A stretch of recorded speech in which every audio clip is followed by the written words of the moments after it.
Hello students, how are you everyone. तो आज करते हैं हम प्रश्नावली 5.2 का 15वां क्वेश्चन शुरू करते हैं। पीछे हमने 14 क्वेश्चन पिछले कर लिए हैं, ठीक है। तो 15वां क्वेश्चन क्या है हमारा, एन के किस मान के लिए दोनों समांतर श्रेणियां, हमें क्या दिया गया है 15वें क्वेश्चन में, 2 एपी दी गई है, ठीक है। तो कैसे करेंगे, एन के किस मान के लिए दोनों समांतर श्रेणियों के अन्वय पद बराबर होंगे, यानी दोनों जो समांतर श्रेणी है उनके पद बराबर, अन्वय पद बराबर होंगे, ठीक है। तो अन्वय पद बराबर कब होंगे ये हमें ज्ञात करना है। 2 एपी दी हुई है हमें, ठीक है। तो सबसे पहले हम क्या लिखें, जो हमें दिया गया है 2 एपी दी गई है हमें, ठीक है। तो पहली एपी है 63 और 65 67, ठीक है। अब दूसरी एपी क्या दी गई है, दूसरी एपी है 3 10 और 17, ये 2 एपी दी गई है हमें, ओके। अब हमें क्या करना है, कौन से अन्वय पद बराबर होंगे, यानी ये दोनों एपी बराबर कब होगी, अन क्या होगा, हमें ये ज्ञात करना है कि अन के कौन से पद पर मान होगा जब ये दोनों एपी बराबर होगी। इस एपी में हमें क्या दिया गया है, ए बराबर तो है 63, ठीक है। डी हमें ज्ञात करना है, डी ज्ञात करेंगे तो क्या होगा, A2 माइनस A1, A2 कितना है यहाँ पर 65, तो 65 माइनस 63, तो डी बराबर क्या आ गया, 65 में से 63 गए 2, तो डी आ गया हमारा यहाँ पर 2, ठीक है। अब हम क्या करेंगे, एन वाला फॉर्मूला, एन बराबर ए प्लस एन माइनस 1D, ठीक है। हमें क्या एन निकालेंगे हम दोनों एपियों से, तो जो मान हमें दिया गया है वो मान लिख लेते हैं। ए हमें कितना दिया गया है यहाँ पर 63 प्लस एन हमें ज्ञात करना है, इनटू में डी हमें कितना दिया गया है, डी हमने अभी निकाला 2, ये हो गई हमारी समीकरण नंबर 1, ठीक है। ये फर्स्ट एपी हमारी, इसमें हमने एन में ये स्मॉल ए ले लिया, ठीक है। अब इसमें हम क्या लेंगे, कैपिटल ए, तो यहाँ ए क्या है, कैपिटल ए लेंगे, प्रथम पद ए 3 है, डी सारों अंतर A2 माइनस A1, तो A2 कितना है 10 माइनस 3 बराबर कितना आएगा 7, यानी D बराबर है यहाँ पर 7, ठीक है। अब हम वही फॉर्मूला लगाएंगे, An बराबर A प्लस N माइनस 1, और D भी हम क्या करेंगे, कैपिटल लेंगे, ठीक है। इतना ही फर्क है, सिर्फ इसमें हमने कैपिटल ले लिया है और इसमें क्या स्मॉल लिया है। तो इसमें हम मान रखेंगे एन बराबर ए कितना है 3 plus n minus 1 into d है 7, ये हो गई हमारी समीकरण नंबर 2, ठीक है। अब हम क्या करेंगे कि कौन से पद पर अन्वय पद बराबर होंगे, दोनों समांतर श्रेणियों के अन्वय पद बराबर होंगे, यानी दोनों पद बराबर कब होंगे, तो प्रश्नानुसार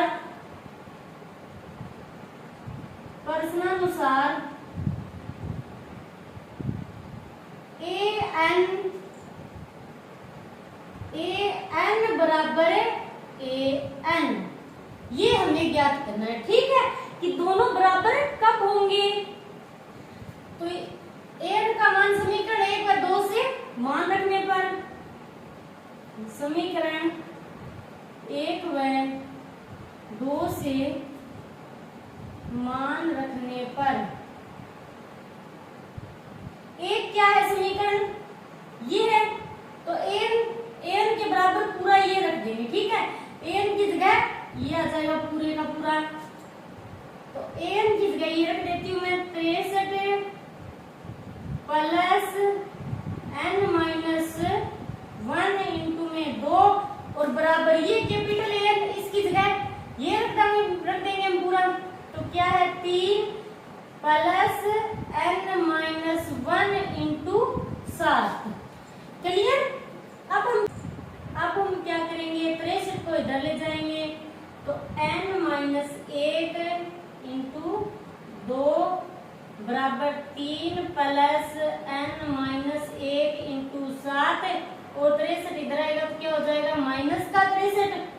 तो n-1 इंटू 2 बराबर 63 में से 3 गए तो कितने बचेंगे माइनस के 60 प्लस n-1 इंटू 7। अब n को इस 2 को अंदर गुणा करा देंगे तो कितने हो जाएंगे 2n-2 बराबर माइनस का 60 प्लस 7 को अंदर गुणा करा देंगे तो कितने हो जाएंगे 7n-7। ठीक है। अब हम क्या करेंगे n वाले पदों को इधर रखेंगे 2n और ये 7n इधर आएगा तो क्या हो जाएगा माइनस का 7n बराबर -7 अपनी जगह है और ये माइनस का 2 इधर आएगा तो क्या हो जाएगा प्लस का 2 और -60। अब सोल्व करते 7n में से 2n गए तो कितने बचेंगे 5n और वो भी माइनस के, क्योंकि माइनस की संख्या बड़ी है और ये माइनस के 7 और ये माइनस के 60 तो माइनस के तो हो गए 67 और प्लस के है 2 तो -5n बराबर -67 में से 2 गए तो कितने बचेंगे माइनस के 65। n बराबर -65 बट्टे -5 माइनस से माइनस कैंसिल है और 5 एकम 5 5 किया 15 यानी n बराबर आ गया हमारा 13। ठीक है। n के किस मान के लिए दोनों समांतर श्रेणियों के अन्वय पद बराबर होंगे। n के 13 n के अतः n के 13वें पद बराबर होंगे।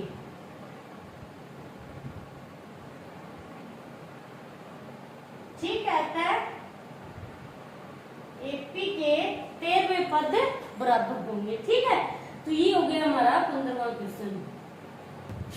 अब करते हैं 16वां क्वेश्चन। 16वां क्वेश्चन क्या है, एपी ज्ञात कीजिए, यानी हमें एक एपी निकालनी है यहाँ पर जिसका तीसरा पद 16 है और 7वां पद 5वें पद से 12 अधिक है। ठीक है। जैसे दिया है क्वेश्चन में हम वैसा लिख लेते हैं। वह एपी ज्ञात कीजिए जिसका तीसरा पद यानी A3, ठीक है, जिसका तीसरा पद क्या है पद बराबर 16 है, ये दे दिया एक तो, और 7वां पद 5वें पद से 12 अधिक है। 7वां पद यानी A7 बराबर 7वां पद क्या है 5वें पद से A5 कितना अधिक है 12 अधिक है, तो ये 12 जोड़ दिया। ठीक है। अब A3 है, इसको हम क्या लिख सकते हैं, यानी A3 का फॉर्मूला क्या है A प्लस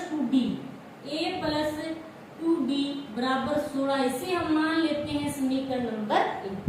ठीक है। अब हम इसे सोल्व करेंगे। A7 यानी 7वां पद A7 बराबर क्या है 5वें पद से 12 अधिक है। ये 7वां पद जो है ये 5वें पद से 12 अधिक है।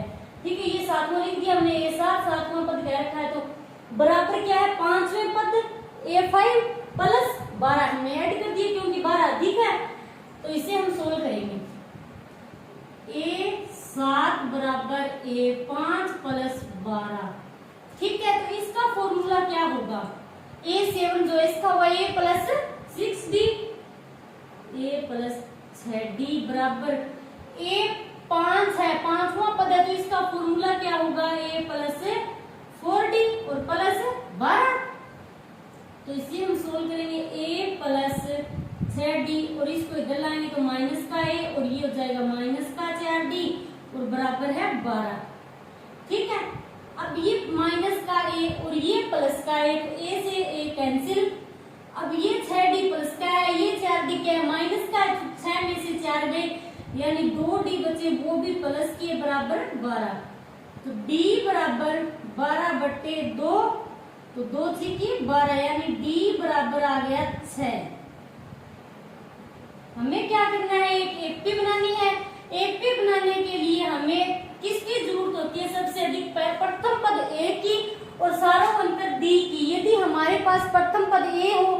सारवंतर डी हो तो हम एक एपी बना सकते हैं। ठीक है, तो ये डी तो हमने निकाल लिया। अब हम क्या करेंगे, डी का मान समीकरण 1 में प्रतिस्थापित कर देंगे तो हमें ए का मान मिल जाएगा। तो डी का मान समीकरण 1 में रखने पर, ठीक है, ये डी का मान हम रखेंगे इस समीकरण में। ये हमारी समीकरण नंबर 1।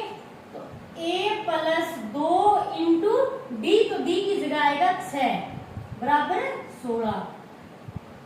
a प्लस 6 दूनी 12 बराबर 16।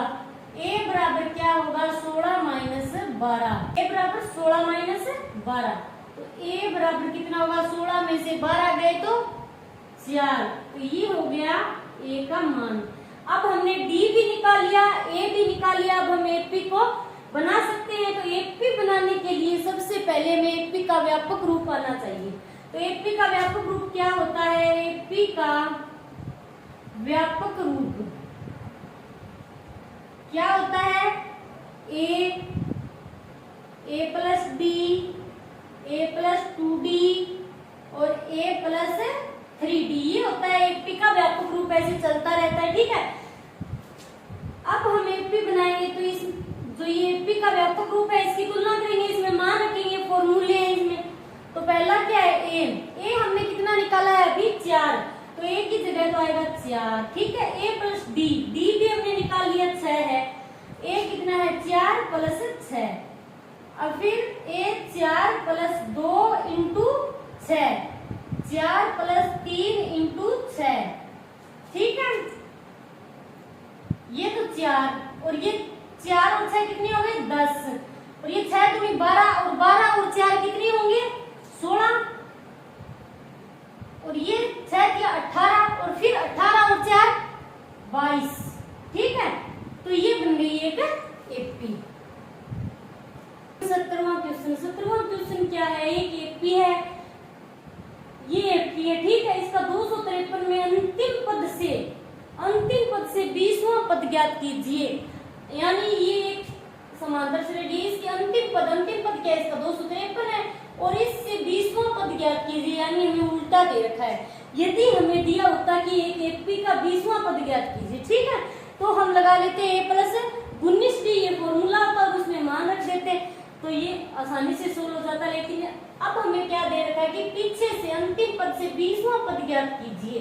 अंतिम पद से दे रखा है, पहले पद से नहीं दे रखा हमें, ये है अंतिम पद से हमें 20वां पद ज्ञात करना है। ठीक है, तो कैसे करेंगे, सबसे पहले हमें जो एपी दी गई है वो एपी लिख देते हैं हम। 3, 8, 13 और लास्ट पद क्या है इसका 253। ये एक समांतर श्रेणी हमें दी गई है और इसके अंतिम पद से 20वां पद हमें निकालना है। तो कैसे निकालेंगे, तो हम क्या करेंगे, इस एपी को उल्टा लिख लेंगे। ठीक है, बदल देते हैं इसको, और एपी, तो ये एपी हम बना सकते हैं। ठीक है, पहले क्या लिखेंगे, ये पहला लास्ट पद जो है वो पहले लिखेंगे। ठीक है, 253। अब आगे दूसरा पद क्या होगा इसका, इनके बीच का सारों क्या है, पहली जो एपी है इसका सारों क्या है 8 माइनस 3, तो 8 में से 3 गए तो कितने बचेंगे 5। तो इसमें 253 में से हम 5 घटा देंगे।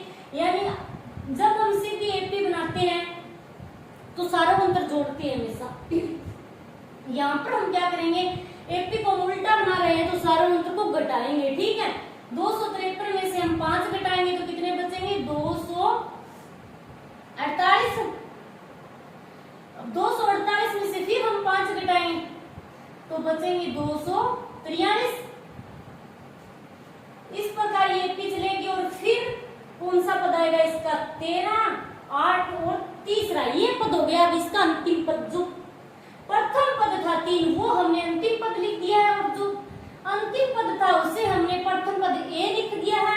और इनका जो सारों अंतर है वो हमने क्या किया, यहाँ पर एपी उल्टी है हमारी तो सारों अंतर हमने घटा दिया है, न कि जोड़ा है। ठीक है, घटाया है हमने यहाँ पर सारों अंतर, तो ये हमने एक एपी क्या कर लिया। अब हम इसका निकाल सकते हैं 20वां पद, क्योंकि प्रथम पद हमने अंतिम पद को प्रथम पद बना लिया है। ओके, तो चलिए कैसे करते हैं, हमें क्या निकालना है, ए 20वां पद निकालना है, तो उसका फॉर्मूला क्या होगा, ए प्लस 19d। अब हम इस क्वेश्चन को ऐसे सोल्व कर सकते हैं, ठीक है। ए 20 बराबर ए कितना है यहाँ पर,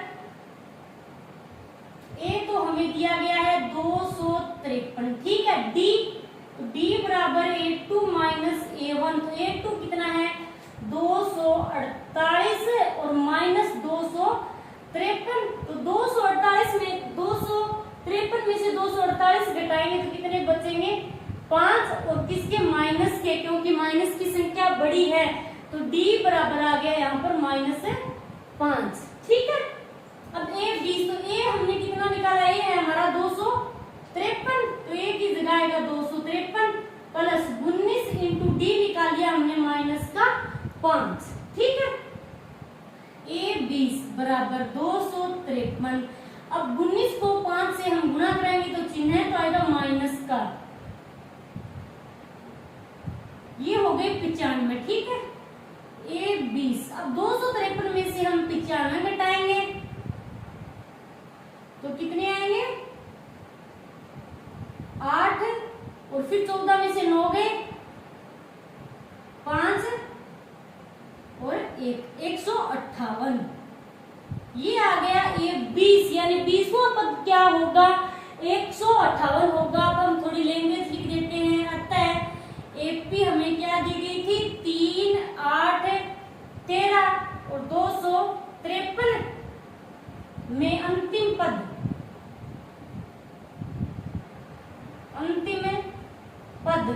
से 20वां पद याद करना था हमें, तो 20वां पद होगा 158 होगा। ये हो गया 17वां क्वेश्चन, ठीक है।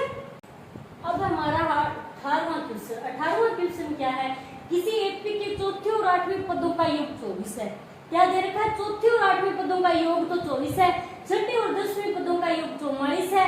इस एपी के प्रथम 3 पद ज्ञात कीजिए। हमें क्या करना है, 3 पद ज्ञात करने शुरुआत के, तो एपी के चौथे और 8वें पदों का योग 24 है। यहाँ पर हम 2 समीकरण बनाएंगे, ठीक है। समीकरण बन रही है 2, फिर हम ए व डी के मान निकालेंगे। ए और डी के मान यदि हमें मिल जाएंगे तो हम एपी बना सकते हैं, ओके। तो चलिए करते हैं इस क्वेश्चन को। सबसे पहले एपी के चौथे और 8वें, चौथा पद क्या होता है, यानी ये 4, ये हो गया चौथा पद। चौथे और 8वें पदों का योग, चौथे पद और 8वें पद को क्या करना है, जोड़ना है। ये चौथा पद हो गया प्लस 8वें पद का योग, ठीक है। अब ए 8, ये 8वां पद हो गया, ये हमने इनका योग कर दिया, योग होगा 24, यानी चौथे और 8वें पदों का योग 24 है। तो ये चौथा पद है, ये 8वां पद है और इसका योग है 24। आ रहा है समझ में। अब दूसरा, छठे और 10वें पदों का योग 44 है, छठा पद, ये हो गया छठा पद, ठीक है, प्लस 10वें पद, ये हो गया ए 10, ठीक है। छठे और 10वें पद का योग कितना है, 44 है, ठीक है। अब A4 का फॉर्मूला क्या होता है, A प्लस 3D, ठीक है, प्लस A 8, 8वां पद है तो इसका फॉर्मूला होगा A प्लस 7D बराबर 24। तो ये A और A कितने हो गए, 2A प्लस 7D और 3D कितने हो गए, 10D बराबर 24। इसे हम मान लेते हैं समीकरण नंबर 1। चलिए इसी प्रकार हम इसको सोल्व करेंगे। ये 6 यानी छठा पद है, तो पद छठा है तो डी ए कम होगा, यानी ए प्लस 5D बराबर ए 10 का फॉर्मूला क्या होगा, ए प्लस 9D बराबर 44। ए और ए कितने हो गए, 2A प्लस 9 और 5 14D बराबर 44। इसे हम मान लेते हैं समीकरण नंबर 2। चलिए अब हम क्या करेंगे, समीकरण 1 व 2 से विलोपन विधि से हम क्या करेंगे, डी का मान निकालेंगे। तो हम लिखेंगे समीकरण 1 से 2 को घटाने पर, समीकरण 1 से 2 को घटाने पर, तो समीकरण 1 कौन सी है हमारी, ये समीकरण 1, 2A 10D बराबर 24 और ये हमारी समीकरण 2A प्लस 14D बराबर कितने हैं 44। तो अब हम लिखेंगे घटाने पर, घटाएंगे तो क्या होगा, ये नीचे वाले चिन्ह चेंज हो जाएंगे, तो ये माइनस का, ये माइनस का, ये माइनस का, ठीक है। तो ये प्लस का 2A और ये माइनस का 2A, तो ये तो कैंसिल। अब 10D प्लस का ये माइनस का 14D है, तो 14 में से 10 गए तो कितने बचेंगे 4D, और वो भी किसके, माइनस के, क्योंकि माइनस की संख्या बड़ी है, बराबर ये 44 में से 24 गई तो कितने बचेंगे 0 और 2 20, वो भी किसके, माइनस के, माइनस की संख्या बड़ी है तो माइनस है तो माइनस कैंसिल। 4D बराबर आ गया 20, तो D बराबर कितना आएगा 20 बट्टे 4, 4 5 20, तो D बराबर आ गया 5, ठीक है। अब हम क्या करेंगे, D का मान समीकरण 1 में रखेंगे और A का मान निकालेंगे, ठीक है। तो D का मान समीकरण 1 में रखने पर, समीकरण 1 कौन सी हमारी, ये समीकरण 1 2A प्लस 10 इंटू D की जगह 5 बराबर 24, तो 2A प्लस 10 का 50 बराबर 24, 2A बराबर ये 24 अपनी जगह है, 50 इधर आएगा तो क्या हो जाएगा माइनस का, 2A बराबर 50 में से 24 गए तो कितने बचेंगे माइनस के 26, क्योंकि माइनस की संख्या बड़ी है, तो A बराबर कितना आएगा माइनस 26 बट्टे 2, तो 2 एकम 2, 2 तिया 6, यानी A बराबर आ गया माइनस का 13। अब हमने D भी निकाल लिया, यानी सारांश निकाल लिया और प्रथम पद A निकाल लिया। अब हम एक AP आसानी से बना सकते हैं, ठीक है।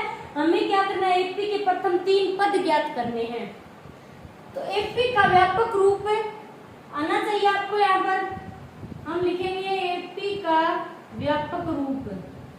क्या होता है AP का व्यापक रूप, है A plus D A plus 2D, हमें 3 ही पद निकालने हैं, तो ठीक है इतना ही लिखेंगे।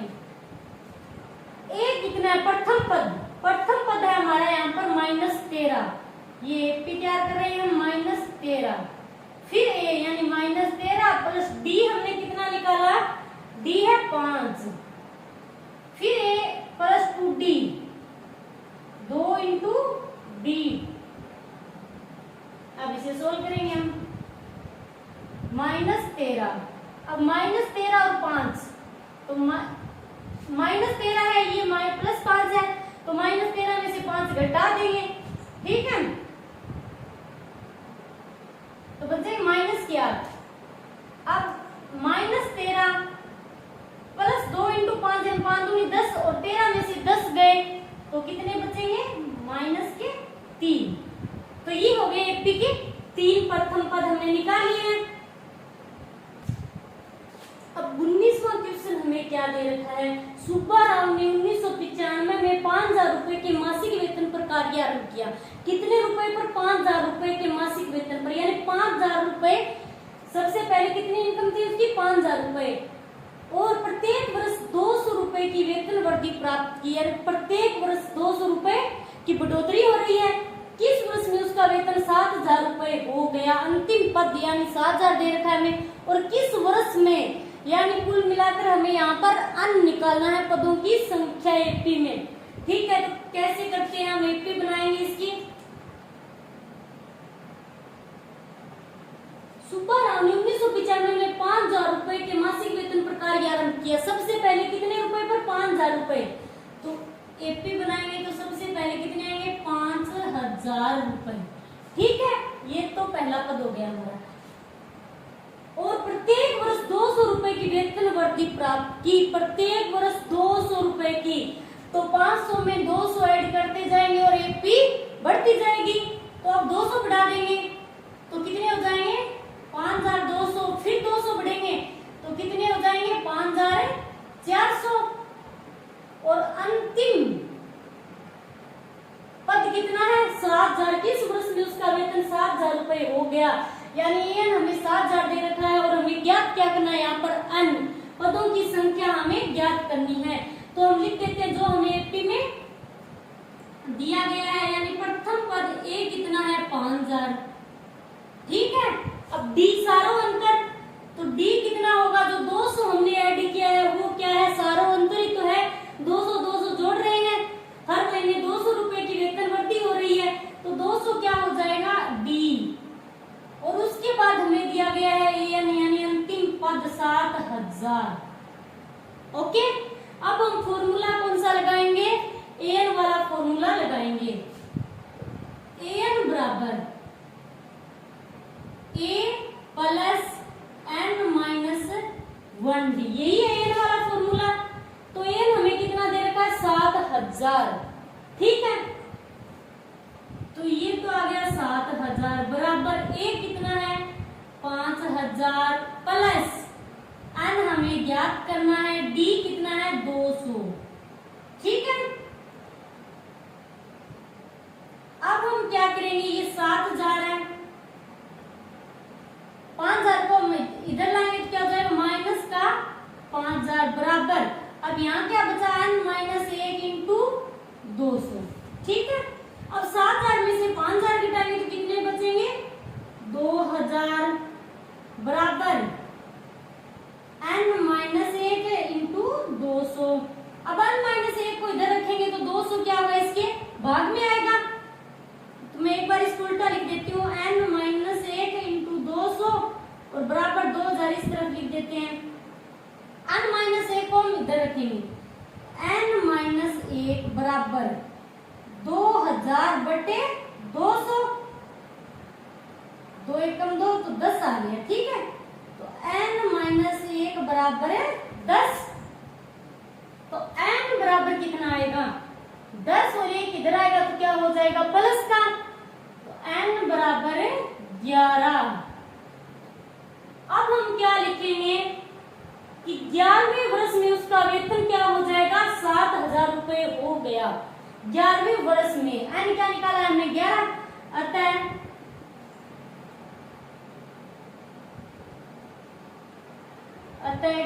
11वें वर्ष में उसका वेतन 7,000 रुपए हो गया। ठीक है, इस प्रकार करना है हमें ये क्वेश्चन। अब करते हैं हम 20वां क्वेश्चन। तो 20वां क्वेश्चन क्या है, रामकली ने किसी वर्ष के प्रथम सप्ताह में 50 रुपए की बचत की। प्रथम सप्ताह में कितनी बचत की 50 रुपए की, यानी ये प्रथम पद हमें दिया गया है, प्रथम सप्ताह है बचत की, और फिर अपनी साप्ताहिक बचत 17.5 रुपए बढ़ाती गई। ठीक है, बढ़ाती गई, ये क्या है सार्वंतर है डी। यदि अन्य सप्ताह में उसकी साप्ताहिक बचत 207.5 रुपए हो जाती, यानी अनुमा पद एन, तो एन ज्ञात कीजिए। ठीक है, बिल्कुल सिंपल सा है। तो हमें क्या दे रखा है, रामकली ने किसी वर्ष के प्रथम सप्ताह में 50 रुपए की बचत की। प्रथम सप्ताह में, यानी हमें दे रखा है यहाँ पर प्रथम पद ए बराबर हम लिख देंगे 50। ठीक है, ए बराबर 50, साप्ताहिक बचत 17.5 रुपए बढ़ाती गई, 17.5 जोड़ती जाएगी तो एपी बन जाएगी एक, ये क्या है 17.5, यहाँ सारा अंतर डी दे रखा है 17.5। आ रहा है समझ में। अन्य सप्ताह में उसकी साप्ताहिक बचत 207.5 रुपए हो जाती है। अनुमा पद यानी एन बराबर दे रखा है 207.5। हमें ज्ञात क्या करना है, तो एन ज्ञात कीजिए, पदों की संख्या एन ज्ञात करेंगे। ठीक है, तो एन का फॉर्मूला क्या होता है, यहाँ पर हम फॉर्मूला लगा देते हैं, ए प्लस एन माइनस 1डी बराबर 207.5। ठीक है, अब हम मान रखेंगे फॉर्मूले में, ए हमें कितना दिया गया है यहाँ पर 50 प्लस एन हमें ज्ञात करना है, इंटू में डी कितना है 17.5 बराबर 207.5। अब n माइनस 1 इंटू 17 को तो और ये 50 इधर आएगा तो क्या हो जाएगा माइनस का, 207.5 और माइनस है 50।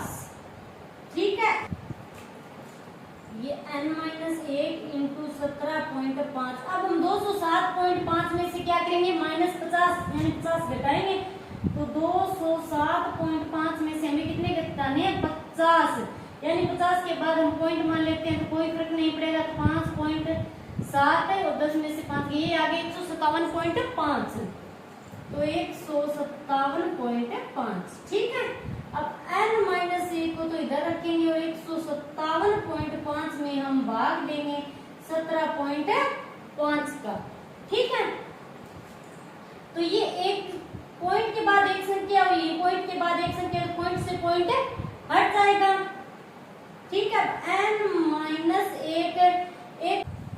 अब यहाँ पर क्या बचा, 1575 बट्टे 175 यानी 1575 में हम 175 का भाग देंगे।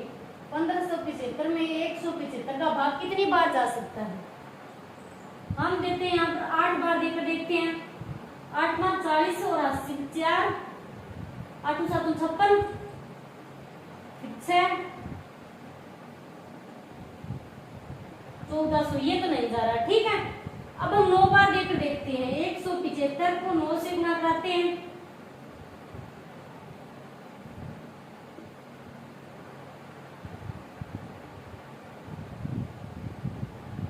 1575, ये 9 बार पूरा भाग जा रहा है। ठीक है, तो 9 बार भाग देंगे तो कितने आएंगे, 1575, यानी n-1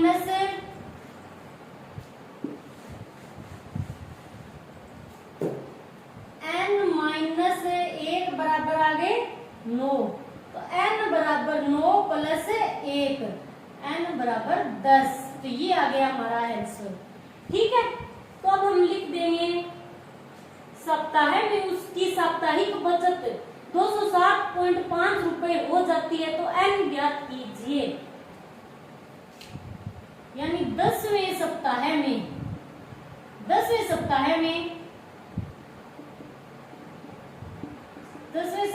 में उसकी साप्ताहिक बचत